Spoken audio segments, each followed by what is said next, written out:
بسم اللہ الرحمن الرحیم۔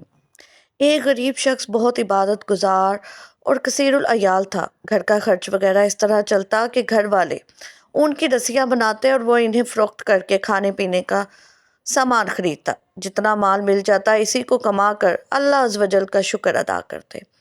حسب معمول ایک مرتبہ وہ نیک شخص ان کی رسیاں بیچنے بازار گیا۔ جب رسیاں بک گئیں تو وہ گھر واپس آیا۔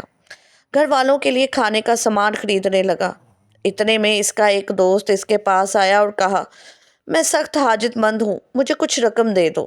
اس رحم دل عبادت گزار شخص نے وہ ساری رقم اس غریب حاجت مند سائل کو دے دی اور خود خالی ہاتھ گھر لوٹ آیا۔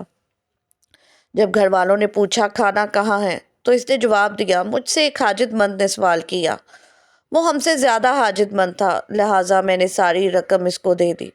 گھر والوں نے کہا، اب ہم کیا کھائیں گے؟ ہمارے پاس تو گھر میں کچھ بھی نہیں ہے۔ اس نیک شخص نے گھر میں نظر دوڑائی تو اسے ایک ٹوٹا ہوا پیالہ اور گھڑا نظر آیا۔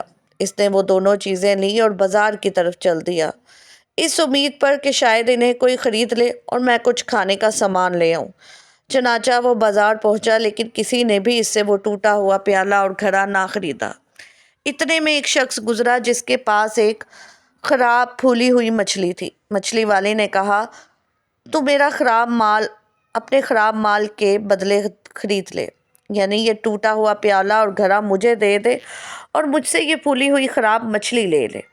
اس عابد شخص نے یہ سودا منظور کر لیا اور خراب مچھلی لے کر گھر پلٹ آیا اور گھر والوں کے حوالے کر دی۔ جب انہوں نے اس مچھلی کو دیکھا تو کہنے لگے، ہم اس بیکار مچھلی کا کیا کریں؟ اس عابد شخص نے کہا، تم اسے بھون لو اور ہم اسے ہی کھائیں گے۔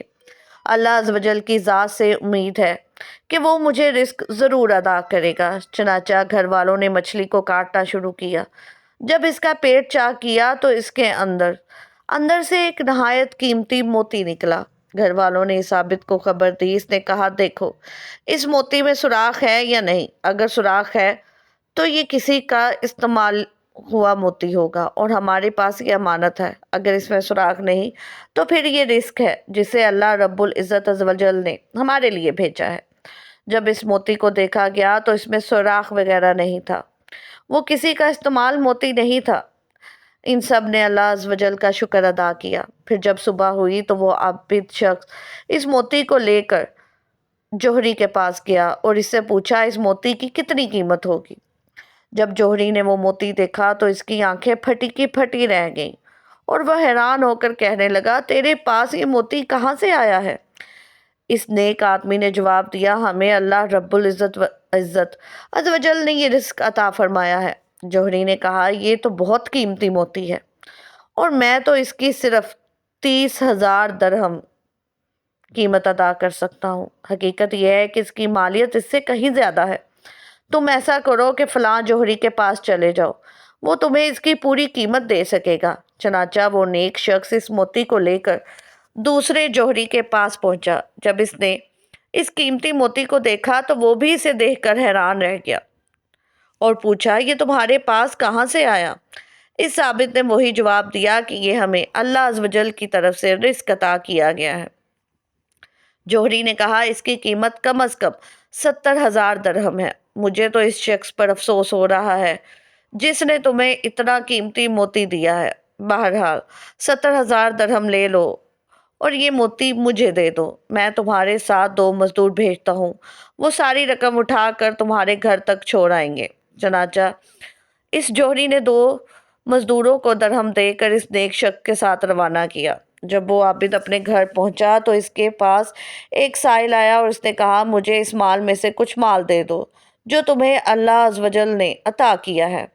تو اس نیک شخص نے کہا، ہم بھی کل تک تمہاری طرح محتاج اور غریب تھے، یہ لو تم اس میں سے آدھا مال لے جاؤ۔ پھر اس نے مال تقسیم کرنا شروع کر دیا۔ یہ دیکھ کر اس سائل نے کہا، اللہ عز و جل تمہیں برکتیں عطا فرمائے، میں تو اللہ عز و جل کا ایک فرشتہ ہوں، مجھے تمہاری آزمائش کے لیے بھیجا گیا تھا۔ اس واقعے کے راوی حضرت سیدنا احمد بن ناصر المسیسی رحمۃ اللہ تعالی علیہ ہیں۔ ایون الحکایات از محدث ابن جوزی نصیحت: یہ حقیقت ہے کہ جو شخص کسی کی مدد کرتا ہے اللہ عز و جل اس کی مدد کرتا ہے۔ دوسروں کا خیر خواہ کبھی نامراد نہیں ہوتا۔ جو کسی پر رحم کرتا ہے اللہ عز و جل اس پر رحم کرتا ہے، اور صدقہ کرنے سے مال میں بھی کمی نہیں آتی بلکہ برکت ہوتی ہے۔ اگر آپ کو یہ ویڈیو اچھی لگی ہو تو چینل کو سبسکرائب ضرور کیجیے گا۔ شکریہ۔